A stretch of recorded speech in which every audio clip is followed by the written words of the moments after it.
Hello and welcome to QuickTale English. Today we share a quiet but powerful story about a night journey, the last bus home. The cold stop.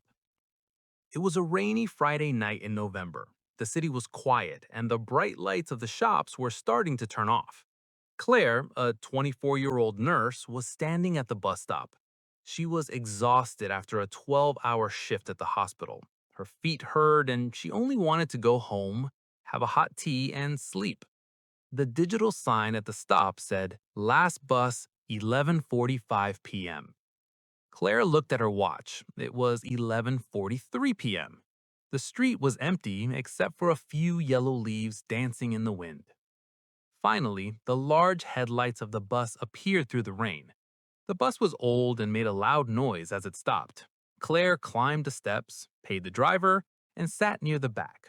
There were only three other people on the bus. In the quiet of the night, these strangers were about to share a moment that Claire would remember for years. The old man and the watch.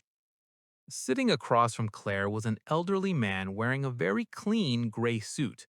He looked like he belonged in a different era. He wasn't looking out the window, he was staring at an old pocket watch in his hand. The bus hit a bump, and the man's watch almost fell. Claire reached out to help. "Careful," she said softly. The man looked up and smiled. His eyes were kind but sad. "Thank you, young lady. This watch is very old. My father gave it to me when I left for the war many years ago. It doesn't tell the time perfectly anymore, but it reminds me that every minute is a gift." Claire smiled back. She usually didn't talk to strangers, but the night felt different. "I'm a nurse," she said. "I see many people who forget that." The man nodded. "Don't wait for the perfect time to be happy, Claire." He saw her name on her hospital badge. "The perfect time is usually right now, even on a rainy bus." The student and the guitar. In the middle of the bus sat a young man, probably 19 or 20. He had a large guitar case next to him and was writing something in a notebook. He looked frustrated. He kept crossing out words and shaking his head. When the bus stopped at a red light, the young man looked at Claire and the old man and asked, "Does midnight rhyme with starlight?" he asked suddenly. Claire laughed. "Technically, no, but in a song, maybe?" The student sighed. "I'm trying to write a song for my mother's birthday. She always supported my music, even when we had no money. I want it to be perfect, but I feel like I'm not good enough." The old man spoke up. "Son, your mother won't care if the rhymes are perfect.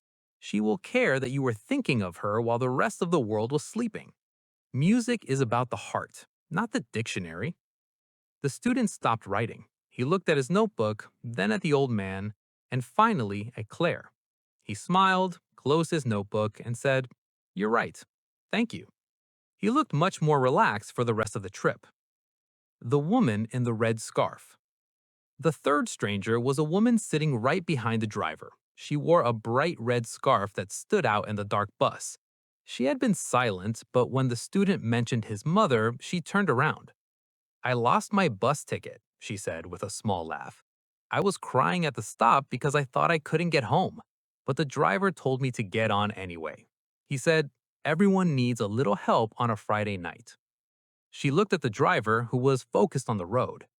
"I realize that we spend so much time being afraid of strangers, but sometimes a stranger is the person who saves your day."